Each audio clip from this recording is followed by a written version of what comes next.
Okay, so this is a game with Naiad, and Naiad is one of the most annoying. Oh shoot! I don't want more presents. Can I lock my presents? Fuck. Whatever. Okay, so Naiad is a hunter. She is a hunter whose chase abilities aren't that strong, and her camp is very strong. She's one of the camping hunters, along with Bonbon, along with Feaster, along with Hellember. Those are just some characters I can name off the top of my head. So Anaya's thing is that as she walks, right, she makes puddles as she walks, and whenever she throws a harpoon, let me show you. She throws a harpoon. It also forms puddles along where it goes, and she can throw her harpoon.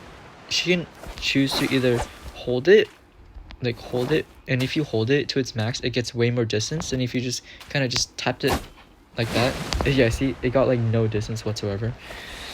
So when Naiad is in her form like this, she just makes puddles, blah blah blah blah, okay, then that's cool.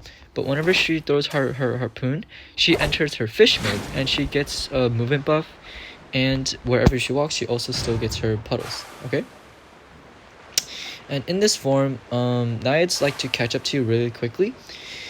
But let me explain to you the blue puddles you're actually seeing here. So whenever Naiad, okay, so you see this puddle, right? Whenever she connects it, whenever she makes two puddles touch, this will make a shape. And what if any survivors are in it, they will get water.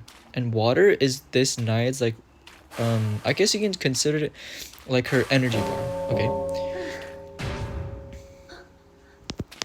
Anyways, I'm gonna let them die. That wasn't a good way to show you, but let me find someone. No one here?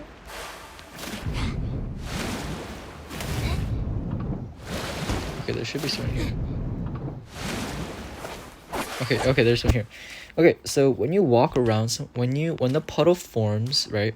Okay, look at the perfumer. This is a perfumer. If you look at the top right, if you look at the perfumer, right, there's no water on them. There is no 0%, there's no 29%, there's no 30%, blah blah blah blah. Okay? But when the puddle instantly forms, they will get 30% water. Okay, and this is only at 0 presence. When they have full presence, they will instantly get 50% water when a puddle forms around them. Yeah, okay. And so when that water bar reaches 100%, they'll take 50% fear, and I can still attack again. So Naiad is also part of the hunters who are called double hit hunters.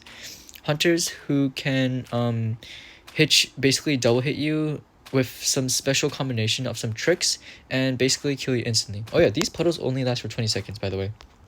I mean, that's still pretty long, but yeah, just so you know. I think it's 20 seconds. Yeah, 20 seconds.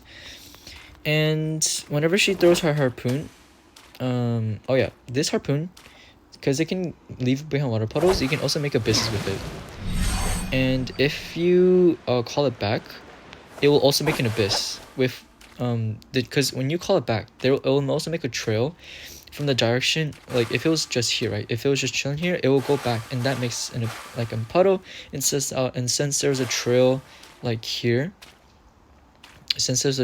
right, it called it back and it made an abyss that way. So what Naiads like to do is they like to let me see. Okay, so pretend someone's going into graveyard, right? Someone's going to graveyard, blah blah blah. What they like to do is they like to throw a harpoon away from where you're going, there, right? Pretending you're going to graveyard, and then they go with you. They go into you and pretend you're at this pallet. They like to do this, and then they form around you, and so that's just huge abyss. And so they're one of the hunters where you have to transition kite. In this game, you can consider it as two types of kiting. There are transition kiting and there is tight kiting.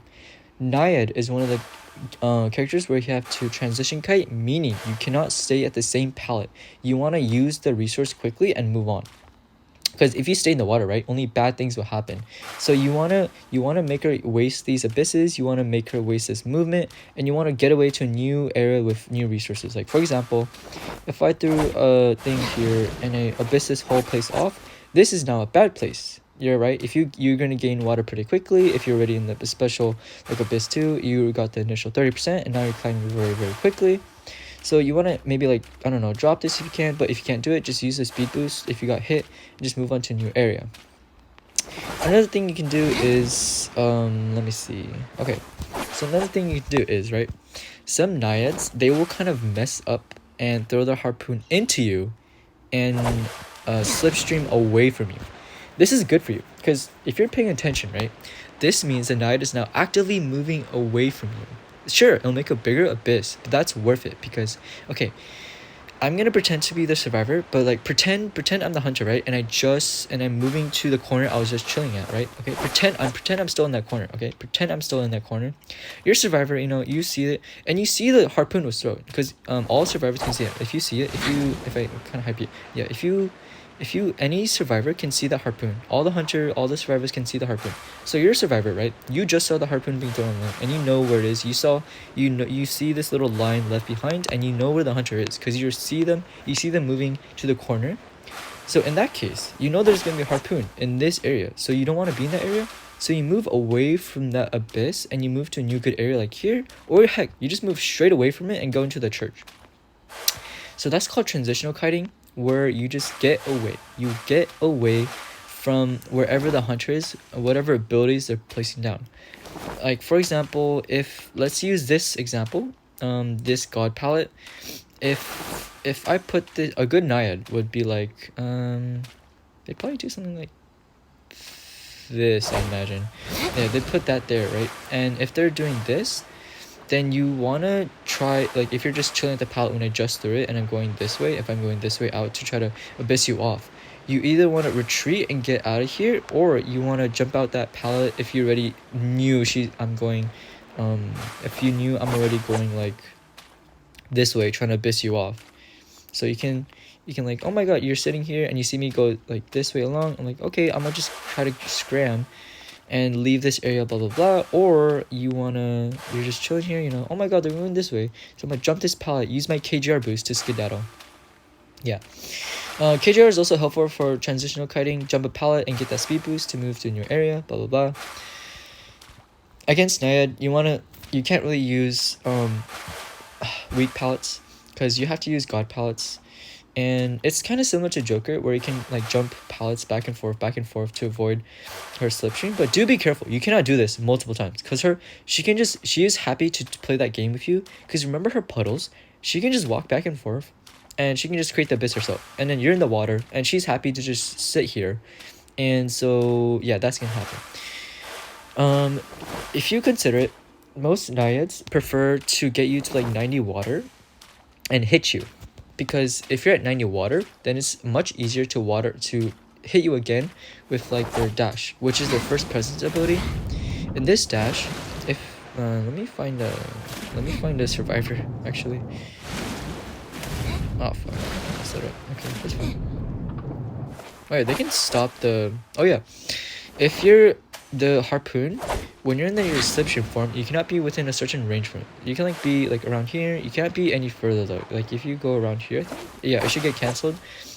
And yeah, and also there's a duration to it. If you look at it right now, look at it. It's like it looks like 15 seconds, I want to say. So they can't be in this form for too long, but they can also cancel it midway and just smack you. So they don't have to stay in that form for the whole 15 seconds. Do keep that in mind. But there's oh yeah. So the dash at 0 presence or at first presence, it'll only do I think 30% water, but because I have full pres, it gives 50% water.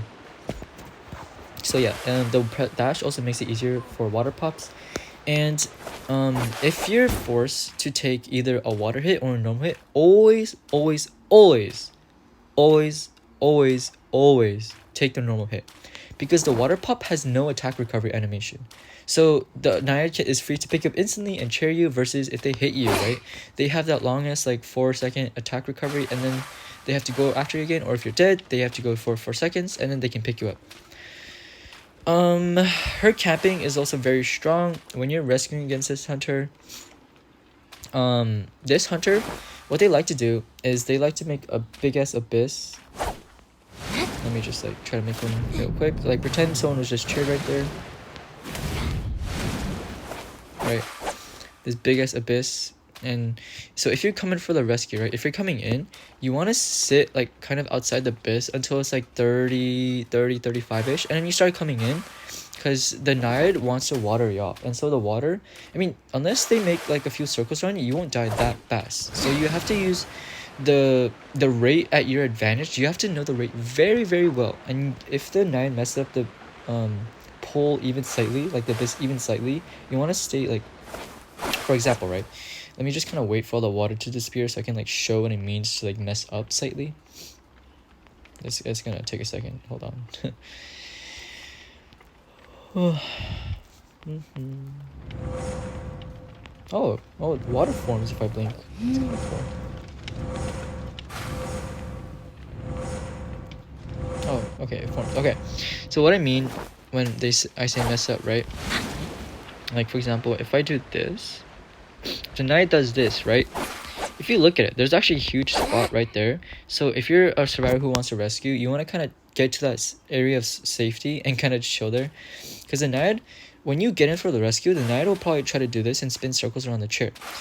They do this because they want you, because most of the time you want to just sit by the chair and just like crouch. You want to pretend to rescue. You want to rescue for a second so you can get off of it, blah, blah, blah, blah. But Naiad, you do not want to do that. You don't want to do it while she's doing this, which is kind of annoying, because if you get caught in abyss, you instantly get 30 to 50 water depending on her presence, and then you'll just instantly die, which is not the most fun.